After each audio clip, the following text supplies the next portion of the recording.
Hello guys, last time हमने पढ़ा था एक बायोलॉजी का टॉपिक जो कि था चैप्टर 1 द लिविंग वर्ल्ड। आज हम पढ़ने वाले हैं फिजिक्स का टॉपिक जो कि है वेटलेसनेस। तो मैं इतने टाइम से इसलिए नहीं पढ़ा पा रहा था क्योंकि मेरी तबीयत खराब थी, मुझे टाइफाइड हो रहा था। तो अब हम पढ़ेंगे फिजिक्स का एक इंपॉर्टेंट टॉपिक जो कि है वेटलेसनेस। तो सबसे पहले हमें समझना होगा कि वेटलेसनेस क्या होता है। तो सबसे पहले आप मान लो कि एक बॉडी है कोई भी, जैसे मान लो ये एक ब्लॉक है, ये एक ब्लॉक है और मान लो कि ये एक टेबल पे रखा है, ये एक टेबल है। तो इस बॉडी के अंदर कुछ वेट होगा, कुछ इसका मास होगा जो कि होगा m, और ये नीचे की तरफ वेट लगाएगा जो कि लग जाएगा mg।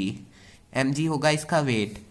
तो हमने न्यूटन के लॉ में पढ़ा कि each action has its equal और ऑपोजिट रिएक्शन। तो जब ये नीचे की तरफ एक एक्शन लगाएगा, वेट लगाएगा, मास इनटू ग्रेविटी, तो नीचे जो सरफेस है, ये जो सरफेस है, ये सरफेस भी इसके ऊपर कुछ ना कुछ रिएक्शन लगाएगी जो कि होगा नॉर्मल रिएक्शन n होगा नॉर्मल रिएक्शन। तो बेसिकली हमें क्या पता है, n जो होता है वो होता है mg के बराबर।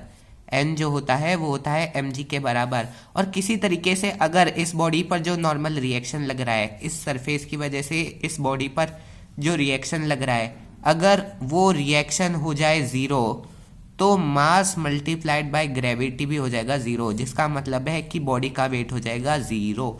यानी बॉडी का वेट हो जाएगा ज़ीरो।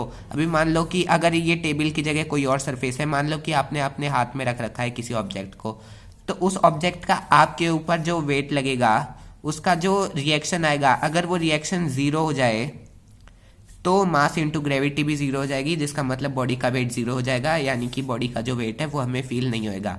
और इसी कंडीशन को हम कह देते हैं वेटलेसनेस। इसी कंडीशन को हम क्या कह देते हैं, वेटलेसनेस।